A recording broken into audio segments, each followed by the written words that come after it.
So మనం గాస్పల్స్లో ఉన్నాం, సువార్తల్లో ఉన్నాం. మీకు గుర్తుండే ఉంటుంది, సువార్తల్ని మనం ఏ టైప్ ఆఫ్ లిటరేచర్ అన్నామంటే థియోబయోగ్రఫీస్ అన్నాం. ఇవి biographies, they contain history. The centre of that is actually Jesus Christ. These are actually the biographies of Jesus Christ, biographical sketches of Jesus Christ. But at the same time, actually, I called it as theobiographies because they're God's side of the story, దేవుని side of the story. Not just about actually Jesus Christ, but God is saying that, well, right from the beginning, Jesus has been the center. Right from the beginning, Jesus has been the content. And right from the beginning, Jesus has been the goal. And God is making that statement. చాలా జాగ్రత్తగా వినండి. Gospels are actually God's statement about Jesus. And this God is saying, he did not start making that statement all of a sudden in the history. He has been making statement, which we call it as Old Testament. And what God is saying is, all my statements are actually about this person. This is my son. He is my beloved, and I'm pleased with him. So Gospels are the whole Bible in one sense. Bible అంతా కూడా క్రిస్టోసెంట్రిక్, క్రీస్తు కేంద్రీకృతమైనటువంటిది. కానీ అది మాత్రమే కాదు, క్రిస్టోటెలిక్ అంటే క్రీస్తే దీనికి గోల్ బైబిల్ మొత్తానికి. And not only that, Bible is also Christoiconic అంటే క్రీస్తు యొక్క స్వారూప్యంలోకి మార్చడానికి ఉన్నటువంటి పుస్తకం బైబిల్ అంతా కూడా. 3 పదాలను వాడాను నేను. స్కాలర్స్ యాక్చువల్గా ఏం చేస్తారంటే, ఈ 3 డిఫరెంట్ స్కూల్స్లో క్రిస్టోసెంట్రిక్,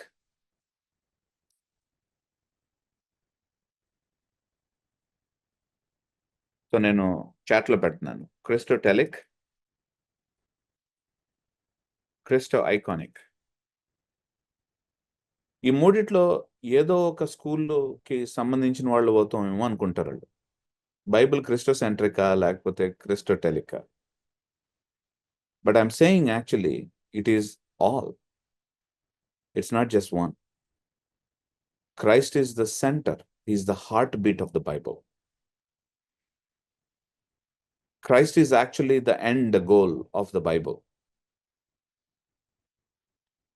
And the Bible is given so that we are all shaped into the icon of Christ, Christo-iconic, into the icon of Christ, into the image of Christ.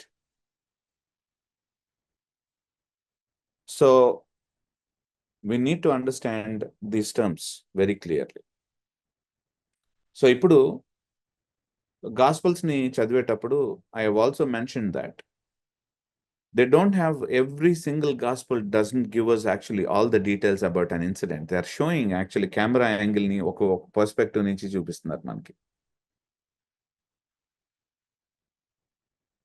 Last week మనం చూసాం, నేను ఒక assignment కూడా ఇచ్చాను.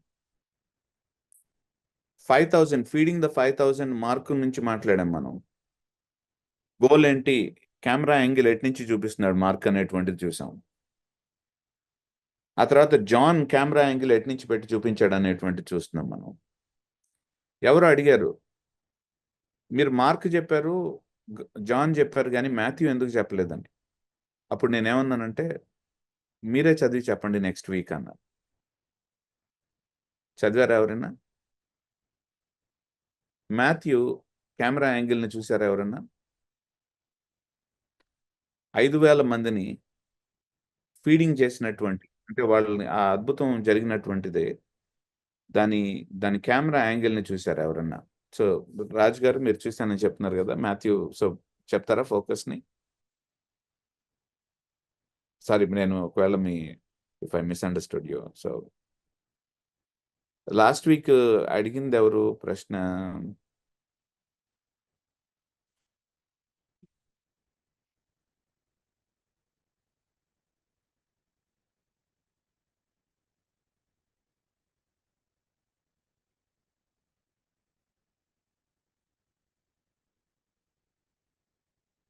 Okay. So నేను ఒక్క ప్రశ్న మీకు ఒక్కటి చెప్తాను మీకు.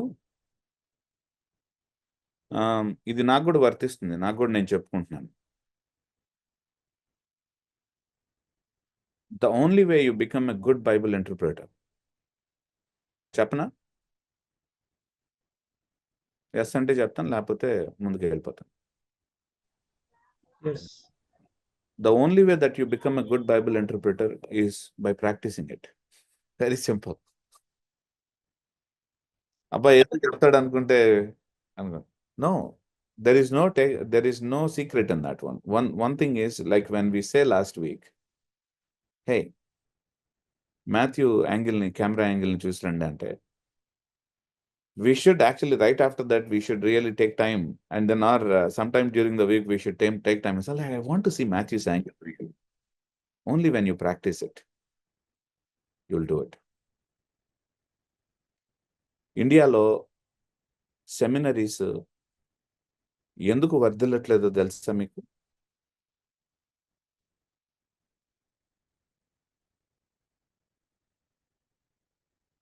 Because India is a kind of యాక్చువల్గా వినటానికి ఇష్టపడే కల్చర్, కానీ పని చేయడానికి ఇష్టపడే కల్చర్ కాదు. ఒక మీటింగ్కి వస్తాను, ప్రీచర్ గారు బాగా ప్రిపేర్ అయ్యి నీట్గా వండిన అన్నం పెట్టండి అని, జీవితాంతం మీరు అందరూ వండితే నేను బిర్యానీ తింటాను, కానీ నేను బిర్యానీ చేయటం మాత్రం ఎప్పుడు నేర్చుకోను. సో ఇండియాలో this is the problem that we face all the time. ఏంటంటే, పీపుల్ ఆర్ కమింగ్ టు సెమినరీస్లో. మనం ఇప్పుడు నేను హీబ్రూ అనగానే టకమని ఒక 100 మంది జాయిన్ అయిపోతారు.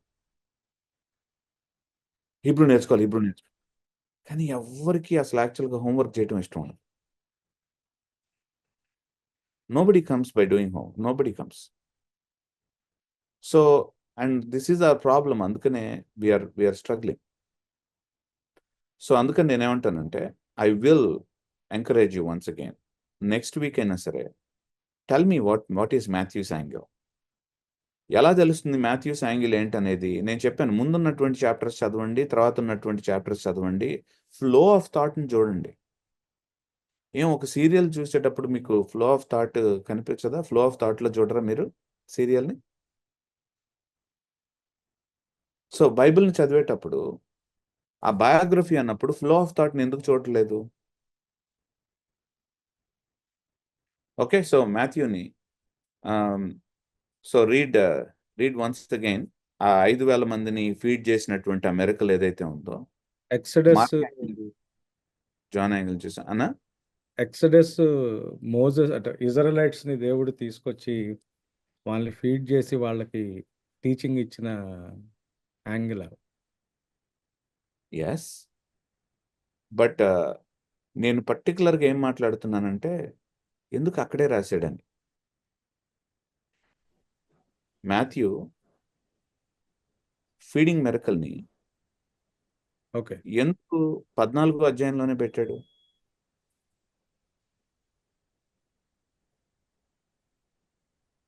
You see what I'm saying? Yeah. So that's the point actually I'm trying to ask this question.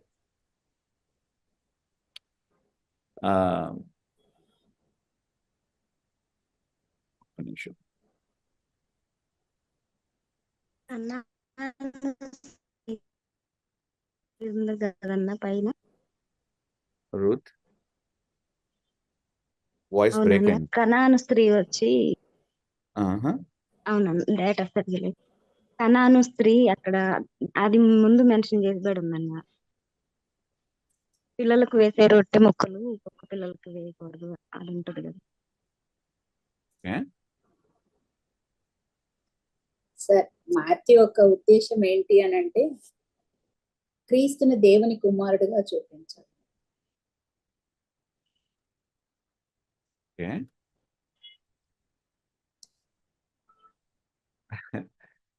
చదవండి ఒకసారి. ముందు 13వ అధ్యాయంలో దేవుని రాజ్యాన్ని గురించి మాట్లాడుతున్నాం. Yeah, right right. అదే నేనేమంటున్నానంటే ప్లీజ్ ఇప్పుడు చూడొద్దు, ఇప్పుడు చూసి చెప్పొద్దు. సో టైం తీసుకోండి, చక్కగా ఒక మంచి కాఫీ చేసుకోండి. ఈరోజు జోన్స్ నాకు కాఫీ ఇవ్వలేదు, సారీ, కంప్లైంట్ ఇది. మంచినీళ్ళు మాత్రమే దొరికినాయి. సో నేనేమంటున్నానంటే we just be read the context, read the text. Okay. One of the things that we need to do is text ki commit ayi unnam, mana thoughts ki commit ayi undaddu. So Matthew ఎందుకు రాశాడు 14వ అధ్యాయంలోనే, అది ప్రశ్న. 14వ అధ్యాయంలోనే యాక్చువల్గా especially 14వ వచనం నుంచే 13వ వచనం నుంచే ఎందుకు మాట్లాడుతున్నాడు?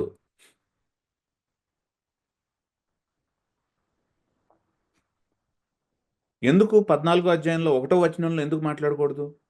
13లోనే ఎందుకు మాట్లాడాడు? మాథ్యూకి 13వ వచనం అని తెలియదు అనుకోండి, ఎందుకంటే తర్వాత వచనాలని తర్వాత డివైడ్ చేశారు, కాదని అంటలేదు. That makes us actually more responsible. ఎందుకంటే మాథ్యూ దృష్టిలో 13, 12 అనేటువంటి ఆ డివిజన్స్ కనుక లేకపోతే he's trying to tell a story together, isn't it? ఒక సీన్ తర్వాత ఇంకొక సీన్ చెప్పటం అనేటువంటిది, 2 సీన్ల మధ్యలో కనెక్షన్ ఉందేమో. ఆ కనెక్షన్ చదవకపోతే we will miss the point కదా. ఎవరు చీపురు తీసుకొస్తున్నారు? ఆపా లేకపోతే మీరు నువ్వు ఆప అంటానికి చూపిస్తున్నారా చీపురు మాకు? రమణ గారు మాట్లాడచ్చా సార్? ఓకే, యా రాజు గారు చెప్పండి. అంటే ఇప్పుడు చూసి చెప్పద్దు, నాకు టైం తీసుకో. ఫస్ట్ లో హీరో గురించి వాళ్ళు ఇంట్రొడ్యూస్ చేసుకుంటారు. అంటే ఆ హీరో చెప్తాడు ఏంటంటే, జాను చనిపోయి లేచాడు, ఆయన మెస్సై అన్నట్టుగా చెప్తాడు. ఈ విషయం కాంటెస్ట్ ఉన్నప్పుడు ప్రజలందరూ రాంగ్ రూట్కి వెళ్ళిపోతారు. అందుకు ఈ సందర్భంలో మత్తే ఎస్పెషల్లీ ఇది వాడుతూ ఈయనే దేవుడు అనే విషయాన్ని ఉటంకిస్తున్నాడని నేను అనుకుంటున్నాను. బాల్ పార్క్లోకి వచ్చారు అంటే, బాల్ పార్క్ అంటే క్లోజ్కి వచ్చారు. So very good. కానీ ఇంకా చదువుదాం, విల్ రీడ్ మోర్. అండ్ మత్తే ఎక్స్ప్లిసిట్ కనెక్షన్స్ ఏమన్నా పెట్టారా అనేది ఆలోచిద్దాం. ఓకే, కాబట్టి ఇట్లాంటి వర్డ్స్ ఏమన్నా యూజ్ చేశారా? కావున ఇట్లాంటి వర్డ్స్ ఏమన్నా యూజ్ చేశారా? సో ఎక్స్ప్లిసిట్ కనెక్షన్స్ ఇట్లాంటివి ఏమన్నా దొరికితే మనకి వదలకుండా చదువుదాం. ఆ రెండింటికి మధ్యలో ఏదో కనెక్షన్ ఉందన్నమాట అని. సరేనా? ఓకేనా? So that is important. ఈరోజు నేనేం చేస్తున్నానంటే, I want us actually to take on the journey. గాస్పల్స్కి మనం ఈరోజు ఫుల్ స్టాప్ పెడదాం. అంటే ఫుల్ స్టాప్ పెడదాం అంటే నేర్చుకోవడానికి గాస్పల్స్ని. ఇంకా జాగ్రత్త చూడండి, మేము గాస్పల్స్ నేర్చుకున్నాం అని చెప్పేసి కాలర్ ఎగరేసి మేము గ్రాడ్యుయేట్ అయ్యామని కాదు. వీఆర్ జస్ట్ యాక్చువల్లీ మన వేలుని డిప్ చేస్తున్నాం అంతే, అందులో ఆ నీళ్ళలో డిప్ చేస్తున్నాం. So we are not even actually going anywhere close to the deep. So ఈరోజు పారబుల్స్ని మాట్లాడుకుందాం, ఉపమానాల గురించి మాట్లాడుకుందాం. ఎందుకంటే ఉపమానాలు నాకు ఈ సెషన్ తీసుకోకపోతే బాగుండేమో అనిపించింది యాక్చువల్గా. ఎందుకు తీసుకోవాలి సెషన్ అని? ఎందుకంటే నాకు తెలుసు ఇది అయిపోయిన వెంటనే ఈ ఉపమానాల మీద రూల్స్ మనం చెప్పామంటే చాలా మందిని హర్ట్ చేస్తాం. ఎందుకంటే ఉపమానాలని ఉప్మా పెసరట్టులాగా చేసుకొని చెప్పిన సందర్భాలు బోల్డ్ అని. ఇష్టం వచ్చినట్టు యాక్చువల్గా ఉపమానాన్ని గుద్దుడు. యాక్చువల్గా మనకి ఏది అనిపిస్తే అది యాక్చువల్గా, అంటే ఆయిల్ అంటే పరిశుద్ధాత్మని ఎలాంటివన్నీ తీసేస్తాం. సో నేను గ్యారంటీగా ఏంటంటే, ఉపమానాలకి రూల్స్ ఆఫ్ ఇంటర్ప్రిటేషన్ ఉన్నాయి అనగానే ఈగో హర్ట్ అవుతుంది కదా. సో మరి అది హర్ట్ అయిన తర్వాత నాకు చాలా క్వశ్చన్స్ వస్తాయి. మళ్ళీ నా మీద చాలా క్రిటిసిజం వస్తుంది. నేనేమనుకున్నానంటే, వామ్మో! మళ్ళీ ఎందుకురా బాబు ఇవన్నీ నాకొచ్చిన గోల. ఇది చెప్పకుండా ఉంటే ముందుకెళ్ళిపోతే బాగుండు కదా అనిపిస్తుంది. కాకపోతే ఇంకొకటి కూడా అనిపిస్తుంది. మేబీ కొంతమంది నేర్చుకుంటారేమో. నాలాంటి వాళ్ళు ఉంటారేమో. అవునురా బాబు, నేను ఎంతకాలం తప్పు చేశాను. అబ్బా! ఇది నేర్చుకోకుండా ఉంటే ఇంకొంచెం ముందుకెళ్ళి ఉండుంటే నేను ఇంకెంత నికృష్టుడిని అయిపోయి ఉండేవాడినో. నా నికృష్టత్వాన్ని కంటిన్యూ చేస్తూ ఉండేవాడిని. దేవుడు నా మీద కృప చూపించి నేను రూల్స్ ఆఫ్ ఇంటర్ప్రిటేషన్ అంటే దీనికి భాష్యం ఎట్లా చెప్పాలో నేర్పిస్తున్నారు. ఈ దేవుని యొక్క అపారమైన కృప నా జీవితాన్ని నా నా నా నా విధానాన్ని నేను మార్చుకోవాలి. అలాంటి వాళ్ళు ఎవరైనా ఉంటారేమో. నాకు అన్నీ తెలుసు. నాకు నా మనసులో అనిపించిందే పరిశుద్ధాత్మ చెప్పిందే అది. పరిశుద్ధాత్మ దేవుడు నాకు ఇచ్చినటువంటి ప్రేరేపణే అని అనుకోవటం కంటే కూడా ఇది మేబీ యాక్చువల్గా నా పురిలోంచి పుట్టిందేమో. రూల్స్ ఆఫ్ ఇంటర్ప్రిటేషన్ని మనం జాగ్రత్తగా నేర్చుకుంటే మనం డిస్టింగ్విష్ చేయొచ్చేమో అనేది ఒకసారి ఆలోచిద్దాం. సో కాబట్టి ఏంటంటే పారబుల్స్లోకి ఈరోజు అడుగు పెడదాం. సో ప్లీజ్ క్రిటిసైజ్ చేయబాకండి. మరి అంత అంటే మీరు మనసులో పెట్టుకోండి మీకు. కానీ వచ్చే వారం అసలు టైం లేదు. నేను చాలా రీసెర్చ్ చేసుకోవాలి. సో ఒకటి పారబుల్స్ దగ్గరికి వెళ్దాం. ఏంటి అసలు ఈ పారబుల్స్, ఉపమానాలు ఏంటి అనేది కనుక చూస్తే, I have heard actually lot of statements about parables. ఉదాహరణకి మత్తయి సువార్తలో 10 వర్జిన్స్ పారబుల్ విన్నారా మీరు? బుద్ధిగల కన్యకల పారబుల్ విన్నారా?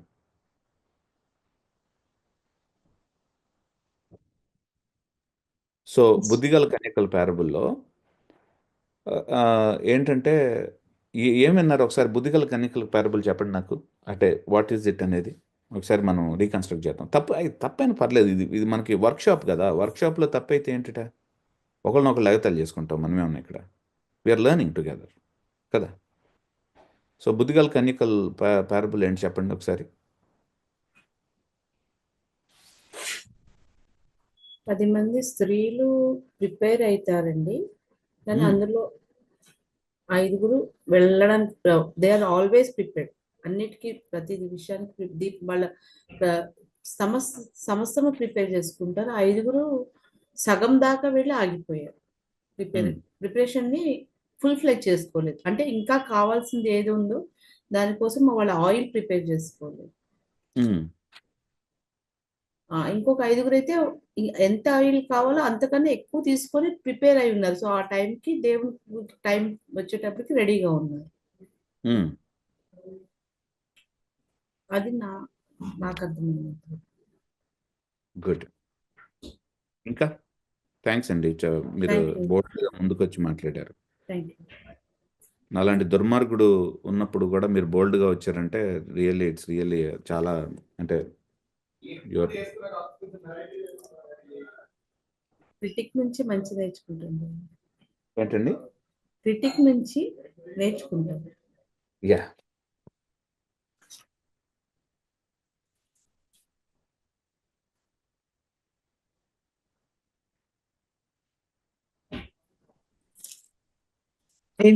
చాలా మంది డిఫరెంట్ గా మాట్లాడతారు దాని గురించి. 10 మంది కన్యకలు, కొందరు సంఘాలకు పోలుస్తారు. 10 సంఘాలు, ఆత్మతో నింపబడ్డ సంఘాలు, ఆత్మతో నింపబడ్డారు కొందరు. So some people say this and కొందరు ఏమంటారంటే నూనె అంటే ఆత్మ అంటారు. సంఘాలకు పోలుస్తారు. నూనె అంటే ఆత్మ. Yeah. So this is where we see. So ఇందాక మన సమతా గారు చెప్పినటువంటి దాంట్లో కూడా 10 మంది స్త్రీలు, తర్వాత వాళ్ళు ఆయిల్, ఇట్లాంటి వీటి మీద మనకి ఫోకస్ ఎక్కువగా చూస్తున్నాం కదా. అయితే ఈ పారబుల్ని అసలు యాక్చువల్గా ఎట్లా చదవాలనేది ఒకసారి చూద్దాం. మొదటి అబ్జర్వేషను మత్తయి సువార్త 25వ అధ్యాయంలో కనిపిస్తుంది ఈ పారబుల్ కదా. మొదటి 13 వచనాల్లో కనిపిస్తుంది ఈ పారబుల్ మనకి, అవునా కదా.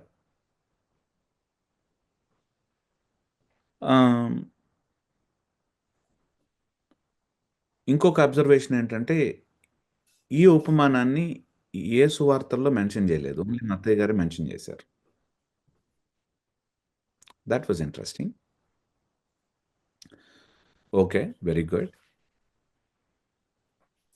మూడవది అబ్జర్వేషను 13వ వచనం ఒకవేళ కనుక మీరు చదివితే 25వ అధ్యాయంలో 13వ వచనం కనుక మీరు చదివితే ఏముంది అక్కడ? ఆ దినమైనను గడియ అయినను మీకు తెలియదు గనుక మెలకువగా 25:13 అయినా చదువుతుంది. ఎస్ అన్నా. Yeah please. Yes, right. కుమారుడు రాకడ దినమైనను గడియైనను మీకు తెలియదు గనుక మెలకుగా ఉండుడి. పరలోక రాజ్యము ఒక మనుషుడు దేశాంతరమునకు ప్రయాణమై ఒక నిమిషం అండి, 13 వరకు చాలు, అదొక్కటి చాలు, 13 ఒకటే చాలు. సో ఇందాక చదివినటువంటి వాళ్ళు కూడా కరెక్ట్గానే చదివారు, నేను మిస్టేక్ చేశాను. ఏంటంటే 13వ వచనంలో ఇంగ్లీష్లో therefore keep watch because you don't know the day or the hour. So ఈ పారబుల్ చెప్పినటువంటి వ్యక్తి ఎవరు? ఇక్కడ పారబుల్ చెప్పినటువంటి వ్యక్తి, ఉపమానాన్ని చెప్పిన వ్యక్తి ఎవరు?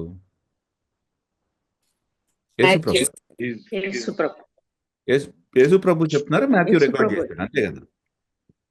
యేసు ప్రభువే చెప్తున్నారు. సో యేసు ప్రభు మాటల్ని మాథ్యూ రికార్డ్ చేసి మనకి ఇచ్చారు. సో యేసు ప్రభు ఏం మాట్లాడుతున్నారు అక్కడ? ఏంటి ఈ పారబుల్కి ఒక దేర్ ఫోర్ అంటే ఏంటి? This is the point I want to tell you అని చెప్తున్నారు. There is one point, actually one central point the parable is trying to make. అర్థమవుతుందా నేను చెప్పేది? Parables usually make one central point.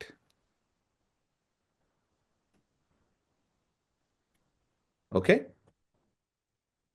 Second thing, parables also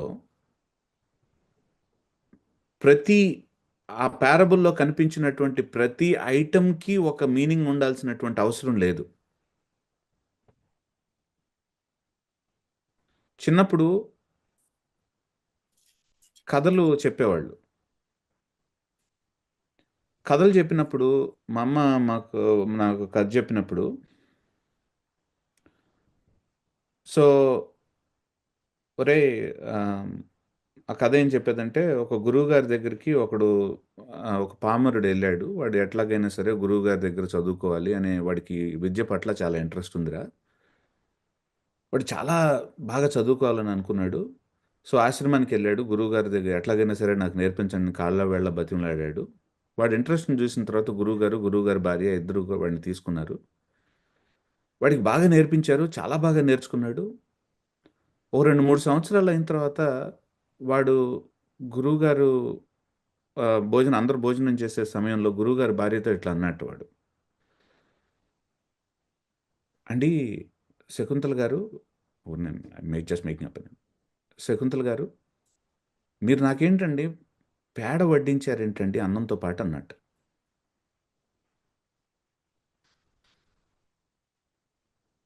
ఆవిడ నిజంగానే పేడ వేసింది ఆ రోజు అన్నంతో పాటు. అప్పుడు గురువుగారు వాడిని పిలిచి అన్నారట, నాయనా ఇంక నీ చదువు అయిపోయింది, నువ్వు ఇంక ఇంటికి వెళ్ళిపో అన్నట్టు, నువ్వు ఇంక నేర్చుకోవటం అవ్వదు అని. అంటే అదేంటండి అట్లా అన్నారు అంటే, నీకు రోజు పెడుతుంది పేడే నాయనా, నీ మనసు అంతా యాక్చువల్గా లగ్నం అయింది చదువు మీద ఉన్నంతకాలం నువ్వు ఇవన్నీ పట్టించుకోలేదు. కానీ ఈరోజు నువ్వు ఇంకా నీకు చదువుకోవటం అనేటువంటిది అయిపోయింది, ఇంకా ఇక్కడి నుంచి నీ గ్రోత్ లెవెల్ ఆగిపోయినట్టే, ఇంక ఇంటికి వెళ్ళిపో అని చెప్పేసి పంపించేశారట. ఈ కథ చెప్పేది మా అమ్మాయి కథ చెప్పినప్పుడు నేను కూర్చొని, అమ్మ అన్నం అంటే ఏంటి అసలు, పేడ అంటే ఏంటి అసలు, ఇలా ఆలోచిస్తానా? లేకపోతే మా అమ్మ యాక్చువల్‌గా చెప్పినటువంటి ఆ కథలో, "అరేయ్ సాయి! నువ్వు గూడా భాగస్థుడివే అందులో. చదువుకునేటప్పుడు నీకు అతి వేషాలు వెయ్యొద్దు. Extra cuttings ఇవ్వొద్దు. నువ్వు అతి వేషాలేసావంటే చదువు అబ్బదురా నీకు. చదువాలనుకున్నప్పుడు చదువు మీద లగ్నం చెయ్యి. అన్నిటి మీద గనక పెట్టావంటే పోతావు నువ్వు." అనేటువంటి సారాంశాన్ని నాకు చెప్పడానికి ఇష్టపడుతుంది. ఇప్పుడు ఈ స్టోరీ నుంచి గురువుగారు పేడ వేయటం ఏంటి? గురువుగారు భార్య రోజు పేడ ఇవ్వటం ఏంటి అసలు వాడికి? She is abuser. ఆమె ఒక అబ్యూజర్, ఒక పెద్ద అబ్యూజర్ ఆమె. ఈ గురువు అనేటువంటి వాడు వీడు గుండు గీకేవాడు కానీ వీడు నిజంగా గురువు కాదు అని మనం యాక్చువల్‌గా రెవల్యూషనరీగా మాట్లాడామనుకోండి. మా అమ్మ, "ఎరా సాయి నీకు కొంచెం ఏమన్నా పిచ్చేమన్నా ఎక్కిందా?" అంటుంది. నేనేం చెప్పాలనుకుంటున్నాను? ఏం వింటున్నావు నువ్వు? Because her point of the story was not యాక్చువల్‌గా పేడని కాదు. సో, ఈ పేడతో యూ రిప్లేస్ సంథింగ్ ఎల్స్. ఏముంది అందులో? గడ్డి పచ్చడనుకో రోజు.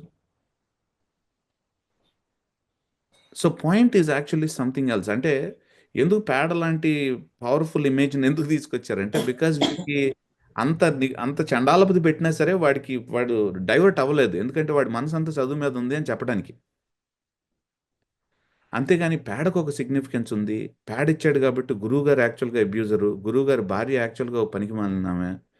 ఇట్లా ఆలోచించడం కాదు మనం చూస్తున్నప్పుడు. అంటే స్టోరీస్‌ని మన వాళ్ళు ఎలా చెప్తారంటే they want us to understand some point. Ancient డేస్‌లో కూడా parables they told us in the same way. కానీ పారబుల్స్ దగ్గరికొచ్చేటప్పటికి మనం ఏంటో అసలు హైపర్ స్పిరిచువల్ అయిపోతాం. ఎవ్వరూ కనిపెట్టలేనటువంటి విషయాల్ని ఈ పారబుల్‌లో నేనే కనిపెట్టేశానని చెప్పటానికి ఆత్మ సాక్షాత్కారాన్ని పొందుకున్నాను నేను. నాకు ఆత్మ రిలీజ్ చేసినటువంటి చెప్తున్నాను. మా ముందున్నటువంటి సంఘంలో వాళ్ళు ఆ మైక్‌లో ఇలాంటి మాటలు మాట్లాడటం ఇంపాసిబుల్. అంటే అక్కడ ఆత్మ లేదు. మా దగ్గరే ఉంది ఆత్మ అని. అనవసరం ఇవన్నీ. ఆర్ పాయింట్ యాక్చువల్లీ ఈస్ ఎలాగా పారబుల్స్ అనేటువంటిది ఏ జానరా, ఏ శైలి. ఇదే పాయింట్ నేను చెప్తూ వస్తున్నాను. గుర్తుందా మీకు? న్యూస్ కాలమ్ చదివేటప్పుడు, స్పోర్ట్స్ కాలమ్‌ని స్పోర్ట్స్ కాలమ్ లాగా చదవాలి. పారబుల్స్ కాలమ్‌ని చదివేటప్పుడు బైబిల్‌లో పారబుల్ కాలమ్‌ని పారబుల్ లాగా చదవాలి. పీరియడే కదా! అయిపోయింది కదా! సింపుల్ కదా matter. So, number 1 okay.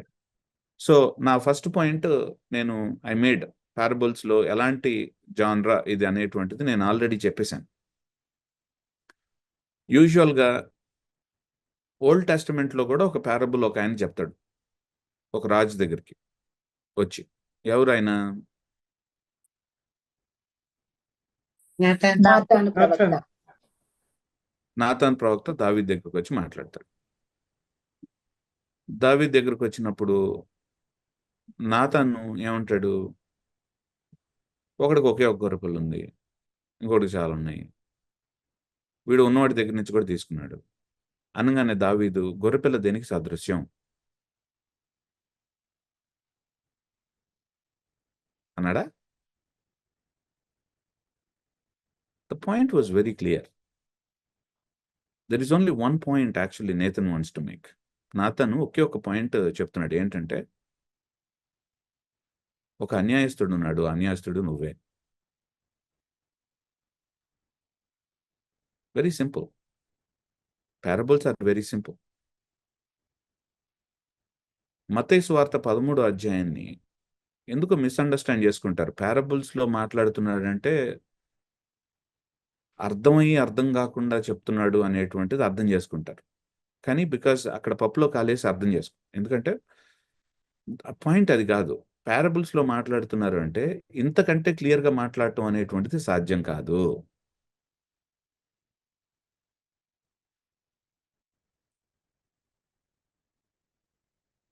So, ఇది విన్న తర్వాత ఈ టీచింగ్‌ని బట్టి చెవులు మందం చేసుకునేవాడు మందం చేసుకుంటాడు. చూడటానికి ఇష్టం లేనటువంటి వాడు ఇంకా గుడ్డివాడైపోతాడు. కానీ నేర్చుకోవాలనుకున్నటువంటి వాళ్ళు దేవుని రాజ్యం వైపు వెళ్తారు. అది పాయింట్ అక్కడ. యెషయా గ్రంథం 6వ అధ్యాయం నుంచి కోట్ చేస్తాడు మత్తయి సువార్త 13వ అధ్యాయంలో. ఎందుకు మీరు ఉపమానాలతో మాట్లాడుతున్నావు నువ్వు మాతో? The reason is because he's saying very simple. He's saying that every day లాంగ్వేజ్లో మాట్లాడుతున్నాం. అంటే మన ఆంధ్ర తెలంగాణలో ఒకవేళ కనుక హౌస్ వైఫ్స్తో కనుక మాట్లాడాలంటే దోసకాయ కూర గురించి మాట్లాడటము, క్యాబేజ్ కూర గురించి మాట్లాడటం, క్యాబేజ్ అని ఎందుకన్నాను, క్యాబేజ్ దేవుడు సృష్టించలేదు, క్యాబేజ్ సాతాను సృష్టించింది, sorry. So it's a joke by the way. Okay, so దీన్ని పెట్టుకొని అసలు యాక్చువల్గా మళ్ళీ ఇంకొక వీడియో చేస్తారు. ఓయ్ come on, don't do that. So I don't like cabbage, అందుకనే చెప్తున్నాను నేను. సో క్యాబేజ్ దేవుడు సృష్టించలేదని నా సునకానందం అంటాను దాన్ని. సో అది వేరే విషయం. సరే, పాయింట్ ఏంటంటే, so we see cabbage I can't get it out of my mind now. దోసకాయ లాంగ్వేజ్ మాట్లాడుతాం వాళ్ళతో. సో ఫర్ ఎగ్జాంపుల్ వాళ్ళతో వచ్చినప్పుడు మనం మాట్లాడుతున్నప్పుడు, అమ్మా నువ్వు పొయ్యి మీద యాక్చువల్గా నువ్వు కూరబెట్టి నువ్వు పట్టించుకోకపోతే అది మాడిపోతుంది, అట్లాగే మన ఆత్మీయ జీవితాలని జాగ్రత్తగా ఏం జరుగుతుందో పట్టించుకోకపోతే మాడిపోతాయి అన్నాం అనుకోండి, సింపుల్ అయిపోయింది. So it's simple language, I'm saying in a very simple.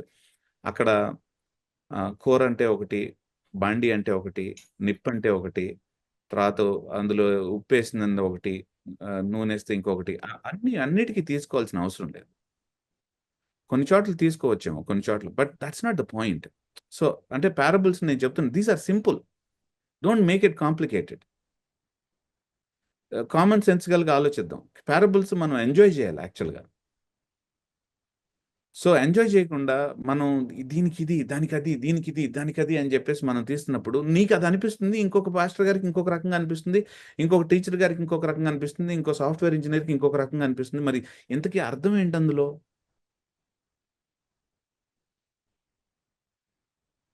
Okay, అరే నోరు మూసుకొని 25వ అధ్యాయం చెప్పు అని కొంతమంది అనుకుంటున్నారు లోపల. సో వాళ్ళ మాటలు వినిపించినాను. నా రెండో పాయింట్ ఏంటంటే, ప్రతి పారబుల్కి ఒక కాంటెక్స్ట్ ఉంది. నేను మత్తయి 25 దగ్గరికి వచ్చే ముందు తప్పిపోయినటువంటి కుమారుడి పారబుల్ గురించి మాట్లాడు. అందరూ యాక్చువల్గా తప్పిపోయినటువంటి పారబుల్ గురించి మాట్లాడతారు, అందరికి తెలుసు అది. ఒక తండ్రికి 2 కొడుకులు ఉన్నారు, రెండో వాడు యాక్చువల్గా ఆస్తి కావాలనుకున్నాడు, తండ్రి దగ్గరికి వెళ్ళాడు, డబ్బులు తీసుకున్నాడు, వెళ్ళాడు, చెడు సహవాసాలతో మొత్తం తగలబెట్టాడు, లాస్ట్కి ఏమీ లేక పందులు తినే చోట. ఆ సమయంలో కనీసం మా తండ్రి దగ్గరికి వెళ్ళి నేను యాక్చువల్గా సర్వెంట్గా అన్నా ఉండాలనుకున్నాడు, ఇంటికి వచ్చాడు. సో ఇక్కడతో యూజువల్గా చాలామంది ఆపేస్తారు. సో కాబట్టి నువ్వే ఆ తప్పిపోయినటువంటి కుమారుడివి, తిరిగి వస్తావా ఈరోజు దేవుడి దగ్గరికి? కరెక్టే, పాయింట్ తప్పు కాదండి, తప్పని అంటలేదు. బట్ ఏం మిస్ అవుతున్నారంటే, యేసు ప్రభు చేస్తున్నటువంటి ఒక గొప్ప పాయింట్ని మిస్ అయిపోతున్నారు, కాంటెక్స్ట్ని మిస్ అయిపోయి. ఏంటి కాంటెక్స్ట్ ఒకసారి చూద్దాం. తప్పిపోయినటువంటి కుమారుడు కదా ఆ పారబుల్ మనకి ఎక్కడ కనిపిస్తుంది? లూకాసు వార్త 15.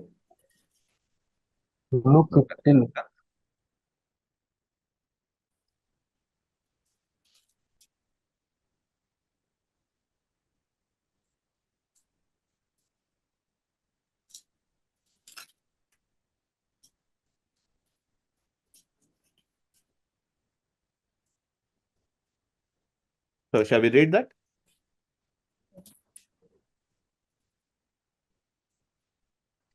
లూకాసు వార్త 15వ అధ్యాయంలో కనిపిస్తుంది.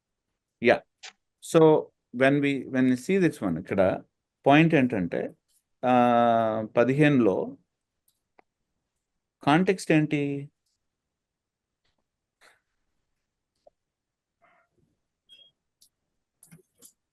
పారబుల్స్ కూడా కాంటెక్స్ట్ ఉంటుంది తెలుసా?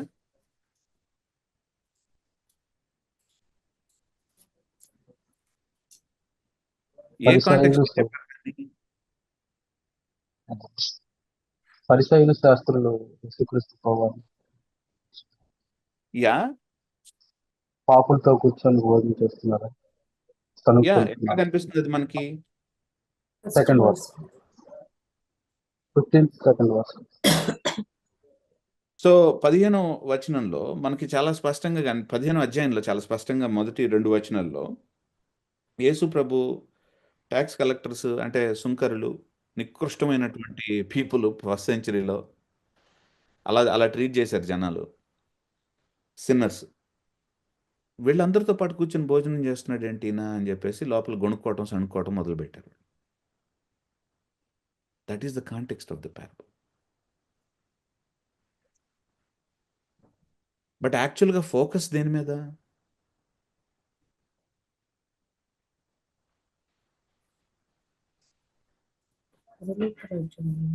తప్పిపోయిన కొడుకు మీద కాదు ఫోకస్.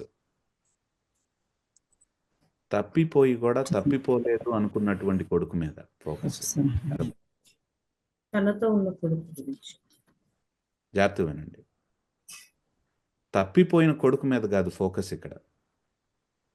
తప్పిపోయి కూడా తప్పిపోలేదు అని భ్రమపడుతున్నటువంటి కొడుకు మీద ఫోకస్ ఇది. ఎవరు? ఎల్డర్సన్. That's the focus here. They are coming, they are finding. ఏంటంటే ఈ sinners, tax collectors, they are already finding. తిరిగి వస్తున్నారు వాళ్ళు. దేవుడి యొక్క జనరస్ హార్ట్, దేవుడి యొక్క జనరస్ హార్ట్ వాళ్ళు అర్థం చేసుకున్నారు. కానీ అర్థం చేసుకున్నటువంటి వాడు ఒక్కడే ఇందులో. ఎవరు? పెద్ద కొడుకు. ఎవరు ఆ పెద్ద కొడుకు ఇందులో జాసన్ చెప్పినట్టుగా? కాదు, పరిసయ్యులు శాస్త్రులు. They are not understanding what the father's heart అనేటువంటిది వాళ్ళకి తెలియట్లేదు. ఎందుకంటే ఈ పారబుల్ చెప్తున్నప్పుడు అంతా కూడా ఇట్స్ రాడికల్. హీ సేయింగ్ చాలా ఎలిమెంట్స్ ఉంటాయి ఇందులో. ఏంటంటే మొదట తండ్రి బతుకుండగానే నా వాటా నాకు ఇవ్వు అంటే తండ్రిని చచ్చిపోయినటువంటి వాడితో సమానుడిగా ఎంచడం చాలా, అంటే మొదటి శతాబ్దంలో చాలా అసహ్యకరమైనటువంటి విషయం. ఆ మాట అనగానే చుట్టుపక్కల యేసుప్రభు చుట్టుపక్కల ఉన్న వాళ్ళందరూ ఏంటి ఇంత దరిద్రుడా ఈ కొడుకు రెండోవాడు అనుకునేవాడు. వాడు పందుల దగ్గర పొట్టు తింటున్నాడంటే కుదిరింది, తెక్క తిరిగింది వెదవకి అని అనుకుని ఉంటారు చుట్టుపక్కల ఉన్న వాళ్ళందరూ. కానీ తిరిగి వచ్చినప్పుడు తండ్రి మెడ మీద పడి ముద్దులు పెట్టడం అనేటువంటిది ఇతనేం తండ్రి ఇంత నీచుడైనటువంటి కొడుకు మీద పడి ముద్దు పెడుతున్నాడు. ఈవెన్ మొదటి శతాబ్దంలో ఉన్నటువంటి స్టాండర్డ్స్ కూడా అది they are different. It's a weak household elder, ఒక బలహీనుడైనటువంటి ఇంటి పెద్ద.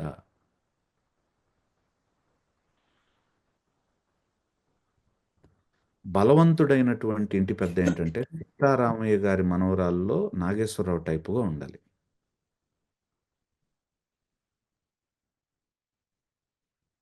అంటే కుర్చీలోనే కూర్చొని ఉండాలి, వచ్చినా సరే చలనం లేనట్టుగా ఉండాలి.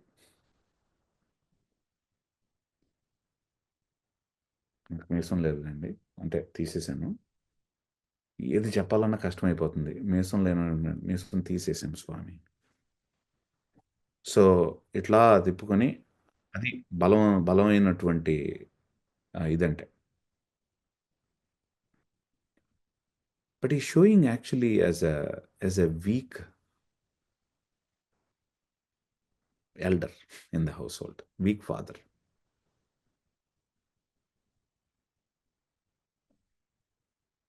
And he is telling, తిరిగి వచ్చాడు,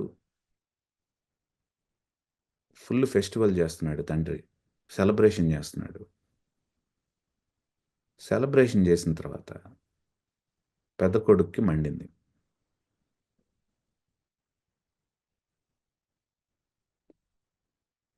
point of the passage is, celebrate చేసుకోవాల్సినటువంటి టైంలో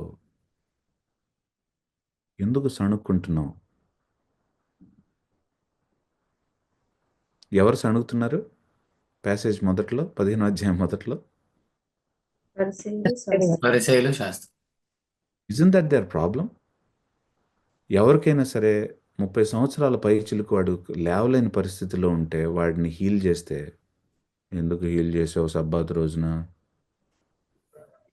there is no celebration, there is only muttering.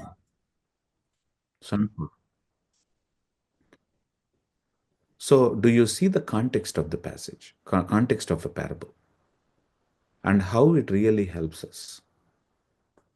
Do you now see that? ఇంకొకటి, ఎలాగ కాంటెక్స్ట్ని మనం జాగ్రత్తగా చూస్తే ఏ విధంగా మనకి అది హెల్ప్ చేస్తుంది అనేటువంటి చూద్దాం.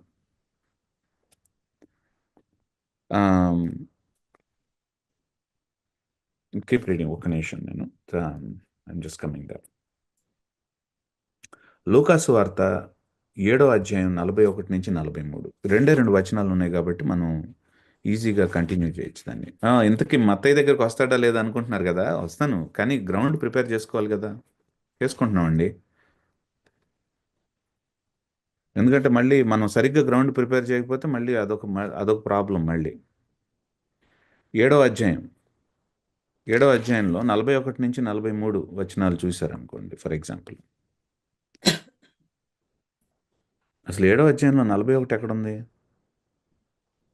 ఎందుకంటే నేను మార్కుని చూస్తున్నాను కాబట్టి 41 లేదు అందులో. చెప్పింది లూకా, చూస్తుంది ఎట్లాగండి? ఇట్లాగైతే కాఫీ ఇవ్వలేదండి, అందుకనే. 41 నుంచి 43. అప్పుడు యేసు అప్పు ఇచ్చి ఒకనికి 2 రుణస్థులుండిరి. వారిలో ఒకడు 500 దేనారములు, మరి ఒకడు 50 దేనారములు ఇచ్చి ఉండిరి. ఆ అప్పు తీర్చుటకు వారి యొద్ద ఏమీ లేకపోయాను కనుక అతడు వారిద్దరిని క్షమించాను. కాబట్టి వీరిలో ఎవడు అతని ఎక్కువగా ప్రేమించినో చెప్పమని అడిగాను. ఇది ఇంకో ఉపమానం కదా, ఇక్కడ ఇంకో ఉపమానం చెప్పాడు కదా. ఏంటి దీని కాంటెక్స్ట్?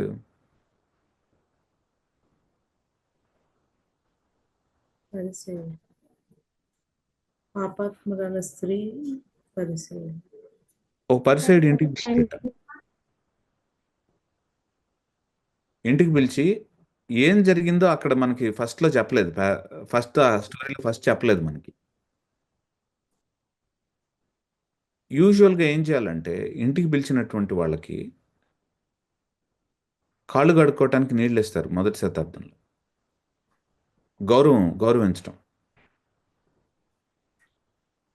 ఏమి ఇవ్వకుండా లోపలికి పిలిచారంటే, ఆనెస్ట్గా చెప్పాలంటే కేర్ చేయకపోవటం. అంటే నిన్ను భోజనానికి పిలిచాను కానీ యాక్చువల్గా నీకంటే నేను ఎక్కువ యూజువల్గా, కానీ నిన్ను పిలవటం అనేటువంటిది అది నీ గౌరవం. నిన్ను భోజనానికి పిలిచానంటే అది నీ గౌరవం. సో లోపల రా.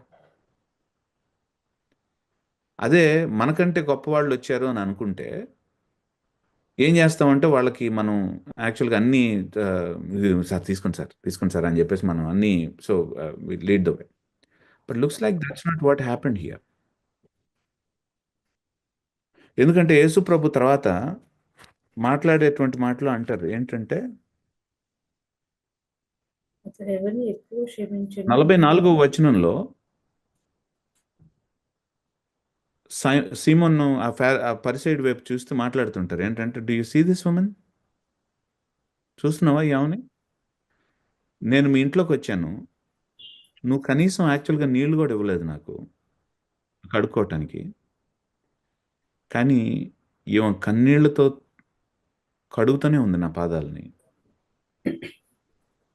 ఆమె జుట్టుతో నా పాదాలు తుడుస్తుంది. నువ్వు తుండుగుడ్డ ఇవ్వలేదు, నువ్వు నీళ్ళు ఇవ్వలేదు, తుండుగుడ్డ ఇవ్వలేదు. తుండుగుడ్డ అంటే టవల్. కానీ నేను లోపల వచ్చినప్పుడు you did not give me a kiss. అంటే in the first century actually people enduring, నువ్వు నా ఇంటికి వచ్చినప్పుడు, సో ఎండీరింగ్ జెస్చర్ అంటే పిలిచావు భోజనానికి, కానీ there is no affection in you, there is no hospitality in you. But ఏమో చూడు ఒకసారి,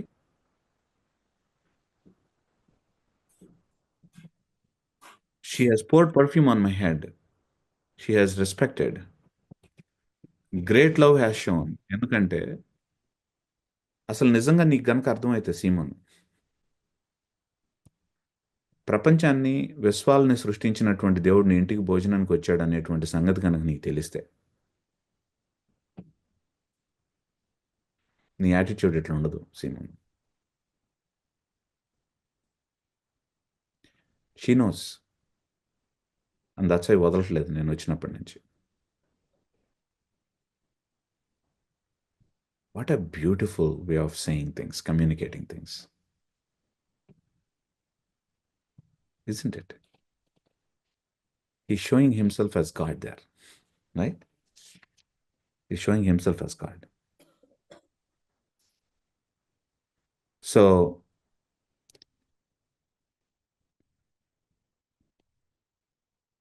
ఏమంటారు, అర్థమవుతుందా?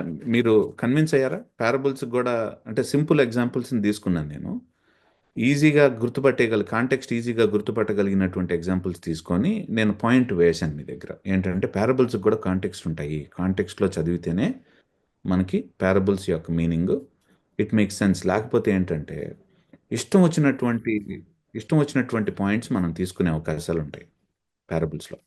నీళ్ళు అంటే ఏంటి, అత్తర్ అంటే ఏంటి, ఇవన్నీ కాదు కదా అందులో. లేకపోతే ఇంకొక మాటలో చెప్పాలంటే అవి పారబుల్లో పార్ట్ కాదు, నేను ఒప్పుకుంటున్నాను. కానీ ఇందులో మనీ అంటే ఏంటి, దేనార్ అంటే ఏంటి, అవన్నీ ఆలోచించాల్సినటువంటి అవసరం కూడా లేదు మనం. ఒకటే వి నీడ్ టు సీ, ఒకళ్ళు 500 డెనార్లు క్షమించబడ్డారు, ఇంకొకళ్ళు 50 డెనార్లు క్షమించబడ్డారు.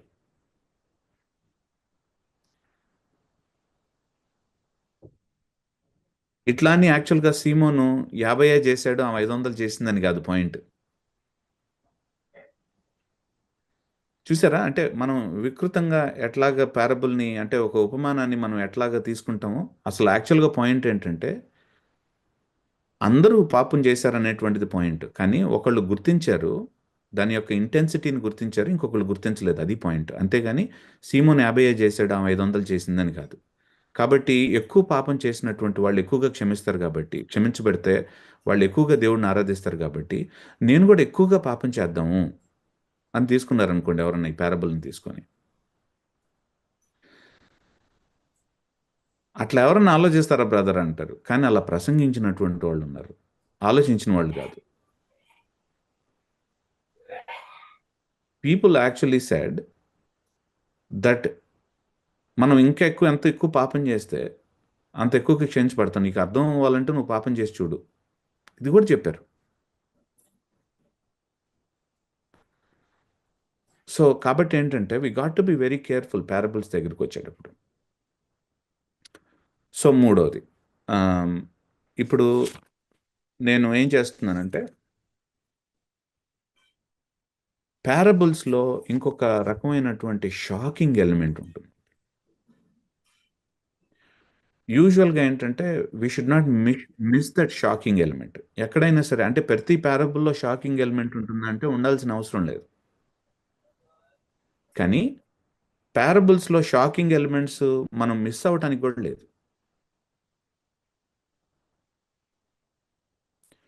ఉదాహరణకి నేను ఒకటి చెప్తున్నాను.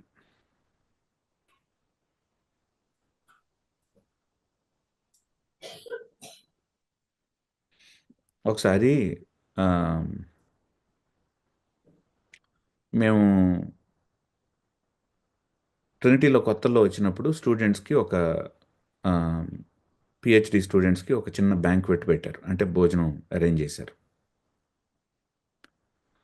భోజనం అరేంజ్ చేస్తే అందులో ఒక ఆమె చిన్న పర్సనాలిటీ. ఆమె అది తింటారా ఇది తింటారా అంటే ఆమె పని చేసుకునేమేమో అనుకున్నాను అక్కడ. మాట్లాడుతున్నాను, ఆమె చాలా ఎండియరింగ్గా, అంటే ఇది కావాలంటే చాలా తగ్గించుకొని, అంటే ఇది మీకు ఇది ఇవ్వమంటారు ఇది ఇవ్వమంటారు అని చెప్పేసి సర్వ్ చేస్తుంది ఆమె. ఎవరో పని ఆవిడ అనుకున్నాను. కింద పడిపోయిన ఎత్తేయటం, తర్వాత చూస్తే అంటే ఆమె ఇంగ్లీషు ఆమెది అంత పర్ఫెక్ట్, అంటే ఇంగ్లీషు వేరే భాష, ఇంగ్లీష్ సెకండ్ లాంగ్వేజ్ లాగా మాట్లాడటం ఆమె అట్లా ఉంటే పాపం ఎవరో కొంచెం క్లీన్ చేసుకునే వాళ్ళేమోలే అనుకున్నాను. లోపలికి వెళ్ళి కూర్చుంటే ప్రపంచంలో వన్ ఆఫ్ ద బిగ్గెస్ట్ థియోలోజియన్స్ యాక్చువల్గా కెవిన్ వ్యాన్ హూజర్ వాళ్ళ వైఫ్ ఆమె.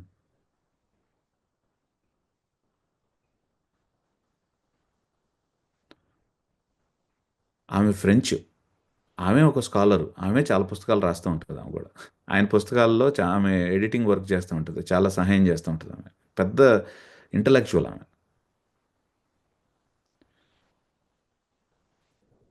లోపలికి వెళ్ళి కూర్చొని అనుకున్నాను, అంటే ఒక స్కాలర్ అంటే మనం ఎక్స్పెక్ట్ చేసినటువంటి ఫామ్ ఒకటి, కానీ అన్ఎక్స్పెక్టెడ్గా వాళ్ళు కనిపించడం ఇంకొకటి.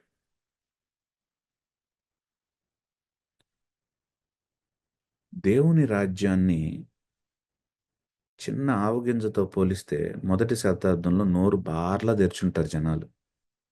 How can he do that? దేవుని రాజ్యం అంటే ఏంటి? దేవుడు భగభగా మండేటువంటి మంటతో దిగి రావటం కదా, తాళలేనటువంటి శక్తివంతమైనటువంటిది కదా అది. చిన్న ఆవగింజతో పోలుస్తున్నాడేంటి?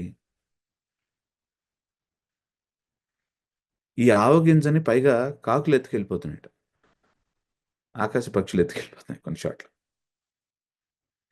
వాట్ ఈస్ ఈ సేయింగ్? అంటే కింగ్డమ్ని రిజెక్ట్ చేయటం ఏంటి? కింగ్డమ్ వస్తే అందరినీ తొళ్ళగొట్టేస్తుంది అని అనుకునేటువంటి ఆలోచన విధానం నుంచి he saying that some people are rejecting actually the Kingdom.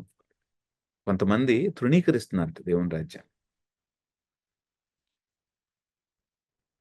Unexpected ఫామ్లో వస్తుంది. మత్తయి సువార్త 13వ అధ్యాయంలో ఈ కింగ్డమ్ ఆఫ్ గాడ్ గురించి, విత్తు అనే ఉపమానం గురించి మాట్లాడుతున్నాడు కదా 13వ అధ్యాయంలో. విత్తనాలతో పోలుస్తున్నాడు, ఆవగింజతో కాదు, అక్కడ విత్తనాలతో పోలుస్తున్నాడు. ఆ విత్తనాలతో పోల్చడం అనేటువంటిదే it was actually a kind of, అంటే ఆవగింజతో పోల్చినటువంటి దాన్ని కూడా నేను చెప్తాను, అదే చాప్టర్లో మనం తర్వాత వెళ్తాం. కొల్లేట్ చేసి మాట్లాడుతున్నాను అన్నింటినీ. సో దేవుని రాజ్యాన్ని చిన్న విత్తనంతో పోల్చడం, దేవుని రాజ్యాన్ని యాక్చువల్గా కాకులు తీసుకుని వెళ్ళటం, అదే ఆకాశ పక్షులు తీసుకుని వెళ్ళటం. You see all those things. This is actually a shocking element for the first century people. ఒక షాకింగ్ ఎలిమెంట్ అది. దేవుని రాజ్యాన్ని అలా పోల్చరు ఎవరు.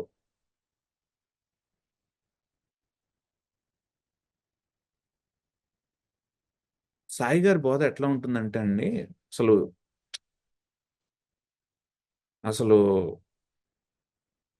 అంటే మా ఇంటి పక్కన మురుక్కాలం ఉంటుందండి, ఆ మురుక్కాలం అంత మధురంగా ఉంటుందండి సాయి గారి బోధ. ఫర్ ఎగ్జాంపుల్, ఏం మాట్లాడుతున్నారా బాబు అని తిడుతున్నావా పొగుడుతున్నావా?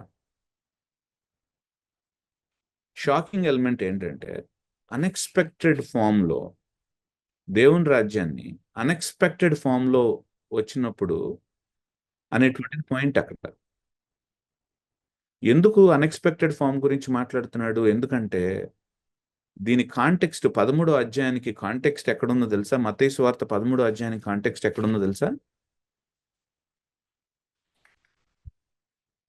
ఏషియా గ్రంథం 6 అని చెప్పారు కదా కాంటెక్స్ట్. నేను మత్తయిలోనే కాంటెక్స్ట్ గురించి మాట్లాడుతున్నాను. మత్తయిలోనే సందర్భం, ఏ సందర్భంలో ఆయన చెప్పాల్సి వచ్చింది ఇవన్నీ అనేటిది మాట్లాడుతున్నాను. దీని కాంటెక్స్ట్ 11వ అధ్యాయం. జాన్ ద బ్యాప్టిస్ట్ అంతటి వాడు, ఇదిగో దేవుని గొర్రెపిల్ల లోక పాపలను తీసుకుని వెళ్ళేటువంటి అని మాట్లాడినటువంటి వ్యక్తి, యేసుక్కు ప్రభుకు బాప్తిస్మం ఇచ్చేటప్పుడు గుర్తించినటువంటి వ్యక్తి,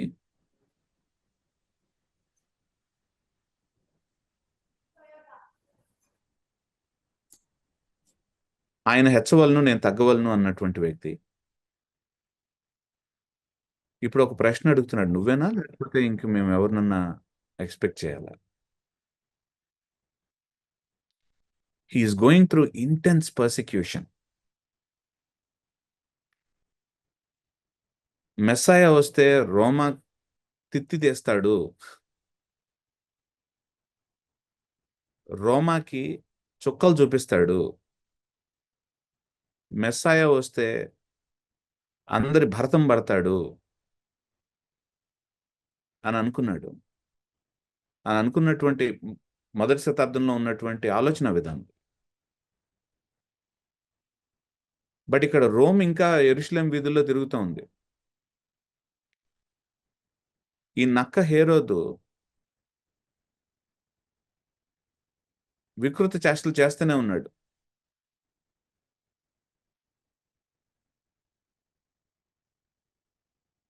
భరతం పడతాం ఎప్పుడు జరుగుతుంది? నువ్వున్నావు, నువ్వే మెస్సాయవి, గ్రహించాను. ఎందుకు ఇవన్నీ ఇట్లా జరుగుతున్నాయి మరి?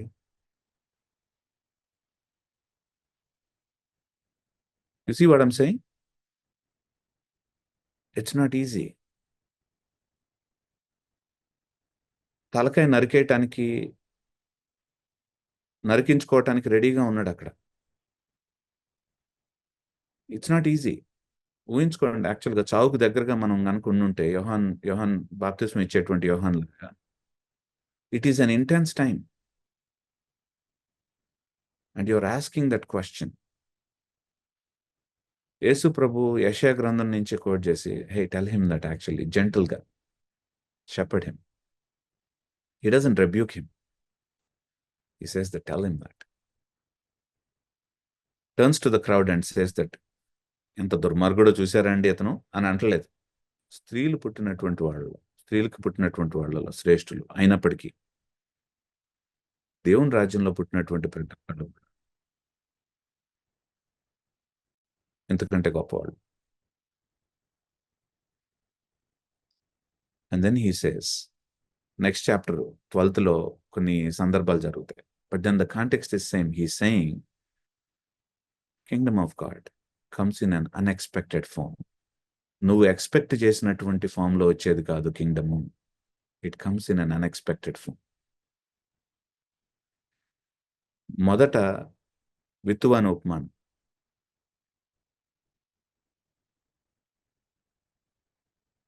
కానీ ఫలిస్తుంది, కొంతమందిలో ఫలిస్తుంది, కొన్ని నేలల్లో ఫలిస్తుంది దేవుని రాజ్యం. ఇంకొంచెం ముందుకెళ్తూ దేవుని రాజ్యాన్ని మస్టర్డ్ సీడ్తో పోల్చడం. పెద్దదవుతుంది, దీని గ్రోత్ని ఎవరు ఆపలేరు.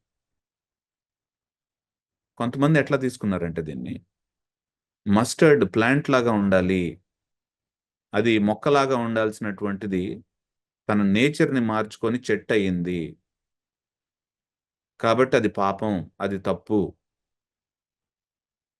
That's not the point there. The point is kingdom of God is like, or kingdom of heaven, Matthewలో kingdom of heaven is like mustard seed. Unexpected formలోనే మీకు వస్తుంది, but its growth actually is amazing. It gives shade actually to everyone. So the point this is what we need to understand. It's not a negative parable on the kingdom. It's actually a positive parable. అర్థమవుతుందా? Shocking element నేను చెప్తున్నాను, shocking element. But at the same time he's saying kingdom of God రొట్టెలో పులుపు లాంటిది, but it really రొట్టె మొత్తాన్ని యాక్చువల్గా పిండి మొత్తాన్ని పిండిలో పులు ఈస్ట్ లాంటిది. I don't know Telugu terms నాకు తెలియదు, క్షమించండి. దీన్ని బట్టి బేస్ చేసుకొని సాయి గారు తప్పుడు బోధకుడు అని చెప్పొద్దు దయచేసి. ఐ డోంట్ కేర్, యాక్చువల్లీ చెప్పినా చెప్పకపోయినా ఐ డోంట్ కేర్. కానీ మా point I'm saying is this. కాకులు అన్నాడు, కాకులు ఎక్కడుందండి అక్కడ, వాక్యాన్ని మారుస్తున్నాడు, వాక్యానికి చేరుస్తున్నాడని.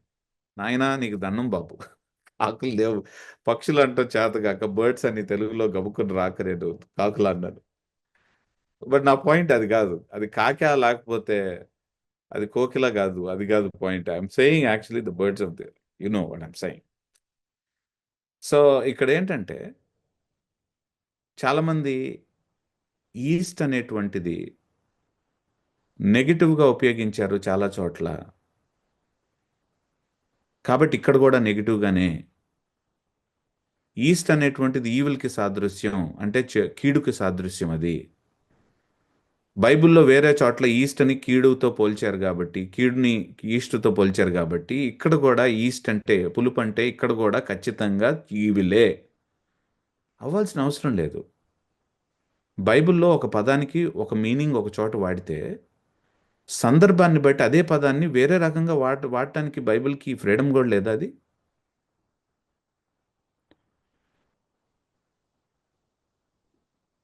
నేను బయటికి వెళ్ళాలంటే చెప్పులు వేసుకుంటాను, చెప్పు. ఇదివరకు కూడా చెప్పాను అన్నమాట మీతో. నా భార్యతో వచ్చి యాక్చువల్గా నేను అన్నాను, ఈరోజు నా కాఫీ ఎందుకు ఇవ్వలేదో చెప్పు. రెండూ చెప్పే. అక్కడ బయటకు వేసుకెళ్ళేది నేను చెప్పు, మా భార్యతో యాక్చువల్గా కాఫీ ఎందుకు ఇవ్వలేదో చెప్పు. ఈ రెండు వర్డ్స్ ఒకటే కదా, సేమ్ వర్డ్సే, కానీ మీనింగ్స్ డిఫరెంట్ కదా. సందర్భాన్ని బట్టి మీనింగ్స్ మారిపోవు ఒకే పదానికి. ఒక అమ్మాయిని ఒకడు ఏడిపిస్తున్నాడు, చెప్పు తెగుతుందంది. మీనింగ్ వేరు కదా అక్కడ. వాడు నువ్వు బూట్లు వేసుకున్నావుగా అన్నాడు అనుకో, భయ నీకు మీనింగ్ అర్థం కాలేదని అర్థం.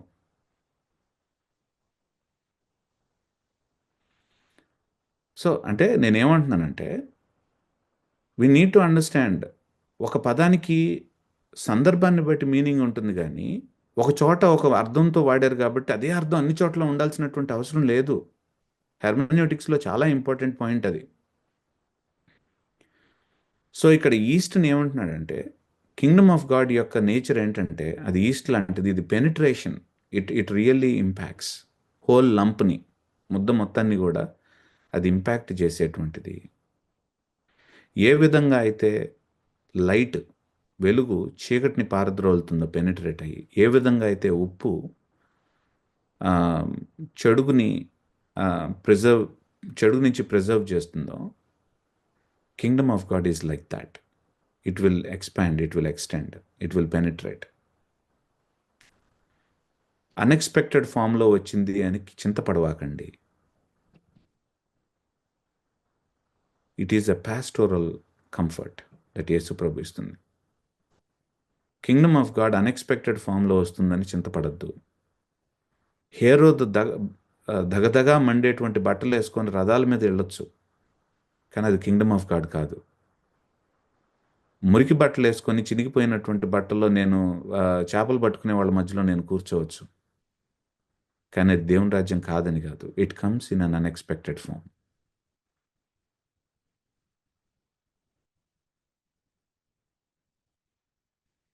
అర్థమవుతుందా నేను చెప్పేది? Are be understanding what I'm saying?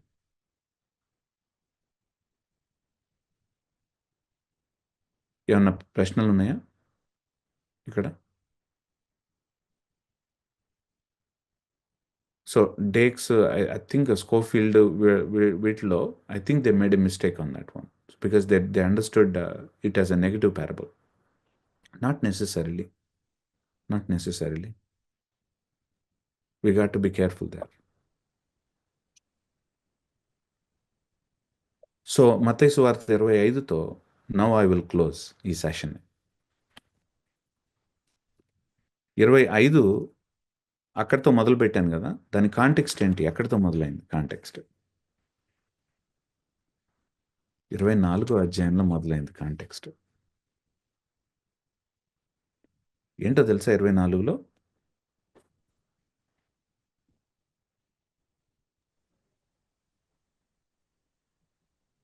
శిష్యులు దేవాలయపు కట్టడాలు చూపిస్తున్నారు. దేవాలయంలో నుంచి యేసు ప్రభు బయటకు వస్తున్నాడు. ఇంట్రెస్టింగ్ వర్డింగ్ అక్కడ. అంటే మనకి తెలుగు, ఇంగ్లీష్ వీటిల్లో ఆ పంచ్ మనకి తగలదు కానీ నిజంగా పంచ్ మనకు తగలాలంటే మాథ్యూ మనకి ఇండికేట్ ఏం చేస్తున్నారంటే, మత్తయి మనకి ఇండికేట్ ఏం చేస్తున్నారంటే అక్కడ దేవుని యొక్క షకైన గ్లోరీ దేవాలయంలో నుంచి బయటికి వెళ్ళిపోతుంది అనేటువంటి మాట అది.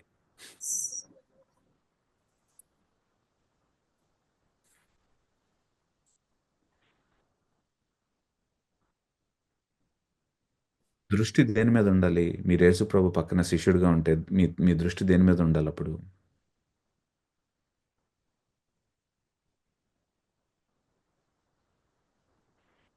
అందరూ మ్యూట్లో ముసిముసిగా మాట్లాడుకుంటున్నారు.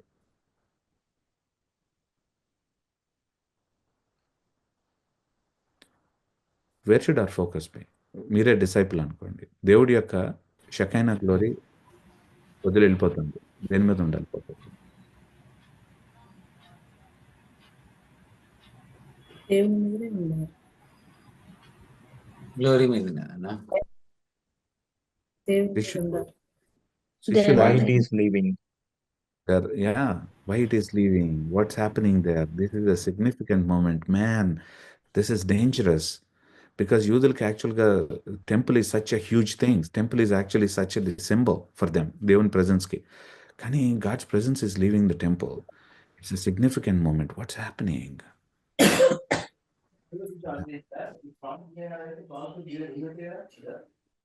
Watts happening there? కానీ శిష్యులు దేవాలయం యొక్క గ్లోరీ మీద చూస్తున్నారట. బా, ఎంత బ్యూటిఫుల్గా ఉందో చూడండి.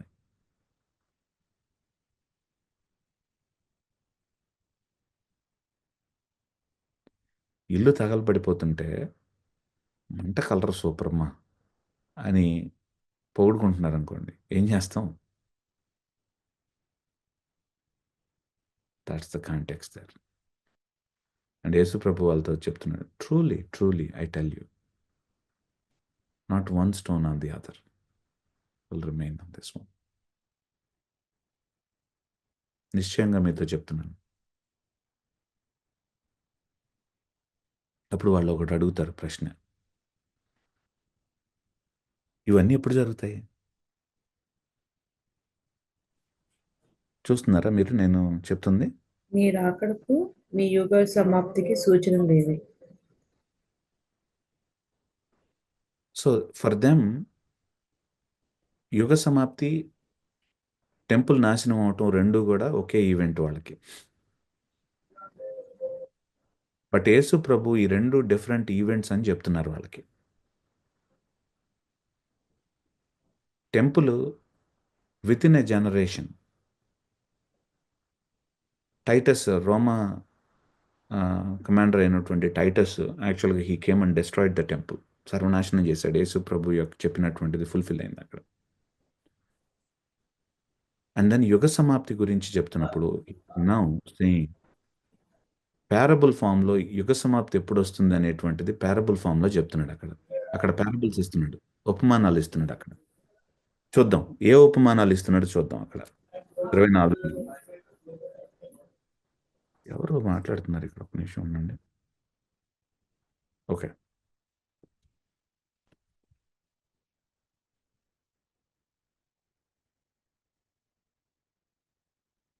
మొదటి పారబుల్లో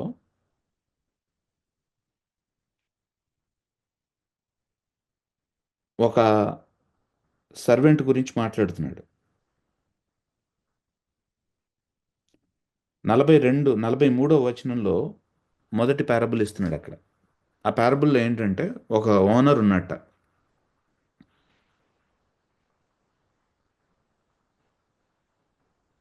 సో దొంగ గురించి మాట్లాడుతున్నటువంటిది. ఓనర్ ఆఫ్ ద హౌస్కి దొంగ ఎప్పుడు వస్తాడో తెలియదు, కాబట్టి వాడు వాచ్ఫుల్గా ఉంటాడు. ఓకే, ఆ తర్వాత 45వ వచనంలో faithful and wise servant whom the master has put in charge. So ఇక్కడ ఏం మాట్లాడుతున్నాడంటే, ఒక మాస్టర్ ఉన్నట్ట ఏం చేస్తున్నాడంటే, ఒక సర్వెంట్ని ఆ మాస్టర్ పొజిషన్స్ అన్నిటికీ ఇన్ఛార్జ్గా పెట్టేట. కానీ వీడేమనుకున్నాడంటే, ఈ సర్వెంట్ ఏమనుకున్నాడంటే, మా యజమాని రాడలే ఇప్పుడే, చాలా కాలం పడుతుందిలే ఆయన వచ్చేటప్పటికి అని ఇష్టం వచ్చినట్టు యాక్చువల్గా ప్రవర్తించడం మొదలుపెట్టేట. ఎప్పుడో వస్తాడు అనుకున్నటువంటి యజమాని అన్ఎక్స్పెక్టెడ్గా తొందరగా వచ్చేసేట. చాలా కాలం తర్వాత వస్తాడు అనుకున్నటువంటి యజమాని అన్ఎక్స్పెక్టెడ్గా తొందరగా వచ్చేసేట.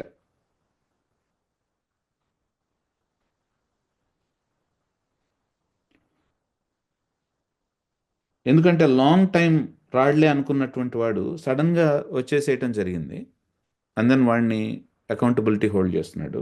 తర్వాత ఉన్నటువంటి ప్యారబుల్ చూడండి, ఈ వర్జిన్స్ ప్యారబుల్ మనం చూస్తుంది, తర్వాత ఇవ్వబడినటువంటి ప్యారబుల్. ఇక్కడ కూడా పాయింట్ ఏంటంటే, ఏ పెండ్లి కుమారుడు కూడా మిడ్ నైట్ వరకు యాక్చువల్గా ఆగడు పెళ్లి కుమార్తె దగ్గర తీసుకెళ్ళటానికి. That doesn't happen. మన ఇండియాలో ముహూర్తాలు పెట్టుకొని చూస్తారు, కానీ వాళ్ళకి అట్లాంటివి ఏమి ఉండవు కదా. యూజువల్గా ఈవినింగ్ బ్యాంక్వెట్ అంటే ఏంటి, భోజనం చేసే టైంలోనే కదా బ్యాంక్వెట్ ఉండేది. కానీ మిడ్ నైట్ వరకు రాలేదుట.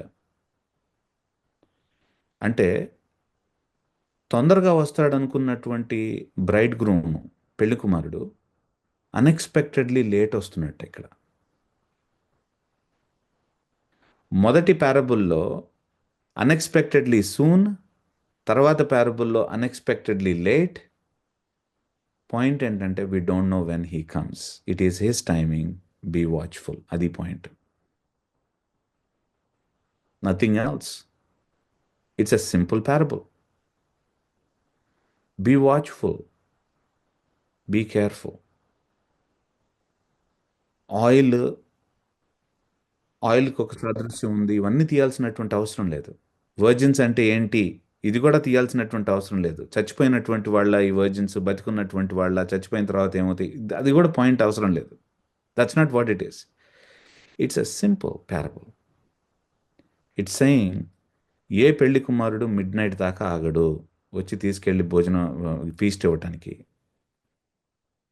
He is coming unexpectedly late. ముందున్నటువంటి ప్యారబుల్లో ఎప్పుడో లేట్గా వస్తాడు అనుకున్నటువంటి వాడు అన్ఎక్స్పెక్టెడ్గా సూన్గా వచ్చాడు, తొందరగా వచ్చాడు. Irrespective of whenever it happens, be watchful, because you don't know when the time is. What happens when we have people who are setting the timetables, calendars of God's return, Christ's return? Aren't they going against what he's saying here?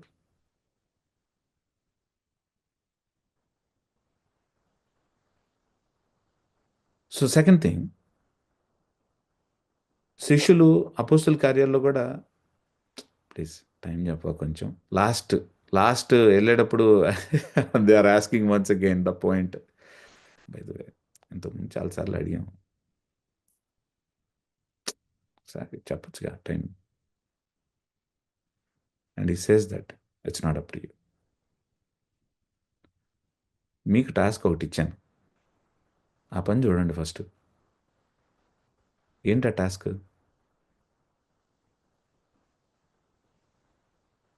భూదిగంతాల వరకు, Jerusalem, జుడేయా and Samaria, భూదిగంతాల వరకు సాక్షులుగా ఉండండి. అదే మీకు task. ఏంటి, దేనికి సాక్ష్యం? That నేనే మెస్సాయని, చావుని జయించాను, నా చావు ద్వారా లోకాన్ని కడిగాను, నా పునరుత్థానం ద్వారా లోకాన్ని బతికిస్తాను. దీనికి మీరు కళ్ళారా చూశారు, సాక్షులు మీరు. పోండి, సాక్షులుగా ఉండండి. They were very faithful. ఏంటండి అంత ఫెయిత్ఫుల్ వాళ్ళు అపోస్తలులు? వాళ్ళు ఇచ్చినటువంటి సాక్ష్యాన్ని ఈరోజు మనం హెర్మెన్యూటిక్స్ అని పెట్టుకొని మనం ఆ సాక్ష్యాన్ని ఎట్లా చదవాలో నేర్చుకుంటున్నాం ఈరోజు. They are still testifying to us, aren't they? ఇంకా సాక్ష్యం పలుకుతూనే ఉన్నారు మన మధ్యలో నించొని అపోస్తలు. పలకట్లేదు చచ్చిపోయినా సరే. ఎంత ఫెయిత్ఫుల్ చూడండి దిస్ పీపుల్ ఆర్. వాళ్ళు నాకుందా, నేను నా పొట్ట నిండిందా, మా ఇంట్లో కూర ఉందా లేదా, అది కాదు వాళ్ళ point. They lived to testify him.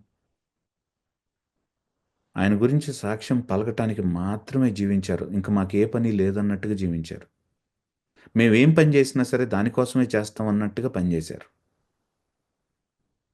మేము వర్కింగ్ అంబాసిడర్ ఫర్ క్రైస్ట్, కానీ మేము యాక్చువల్గా విట్నెసింగ్ అంబాసిడర్స్ ఫర్ క్రైస్ట్. మేము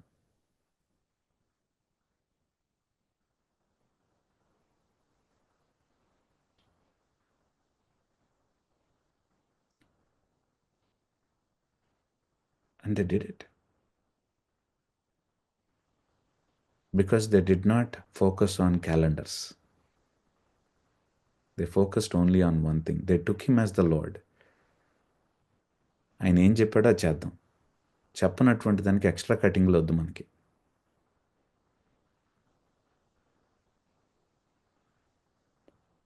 That's the point. That's the point. You see parables now? The context of the parables. 24వ అధ్యాయంలో కాంటెక్స్ట్ ఎంత చక్కగా సెట్ అయింది. And then how he is saying those things. So we have to understand once again, Gospelsని ముక్కలుగా cut చేసి ఒక ముక్కతో ఇంకో ముక్కకి సంబంధం లేనట్టుగా దయచేసి చదవద్దు మనం. ఆ ముక్క ఎందుకు అక్కడే ఉంది, ఆ ముక్క పాత్ర ఏంటి, మత్తయ్య గీయాల్సినటువంటి బొమ్మలో ఈ స్ట్రోక్ ఏదైతే ఉందో, ఈ గీత ఏదైతే ఉందో, ఈ గీత పాత్ర ఏంటి, ఈ గీత కనుక లేకపోతే బొమ్మలో ఏది లోపిస్తుంది, ఇలా ఆలోచిద్దాం సువార్తలు చదివేటప్పుడు. ఈ కర్వ్ యాక్చువల్గా ఇట్లా ఉంటుంది చూసారా, ఇట్లా ఉన్నటువంటి కర్వ్ అది తీసేస్తే ఏముంటుందంటే బొమ్మకు ముక్కు ఉండదు. ఓ ముక్క ఇది నుదుటిని నోటిని కనెక్ట్ చేస్తుంది ఇది ఈ గీత. That make sense. This is how we need to read the gospels. So I hope it makes sense. అందుకనే వి సీ కాబట్టి దేర్ ఫోర్ వెంటనే ఇట్లాంటి వర్డ్స్ అన్నీ మనకు కనిపించేటప్పుడు, మరియు ఇట్లాంటి వర్డ్స్ అన్నీ కనిపించేటప్పుడు దయచేసి let's not miss out on that. నేను ఇచ్చినటువంటి అసైన్మెంట్లో కూడా ఆలోచించండి. ఎందుకు మత్తయి సువార్త 14వ అధ్యాయంలో కనెక్షన్స్ ఏమైనా ఉన్నాయా? 5,000 మంది ఫీడ్ చేసినటువంటి దాంట్లో మత్తయ్య గారు పెట్టేటువంటి కనెక్షన్స్ ఏమైనా ఉన్నాయా? ఏంటా కనెక్షన్స్ ఒకసారి ఆలోచిద్దాం. ఓకే.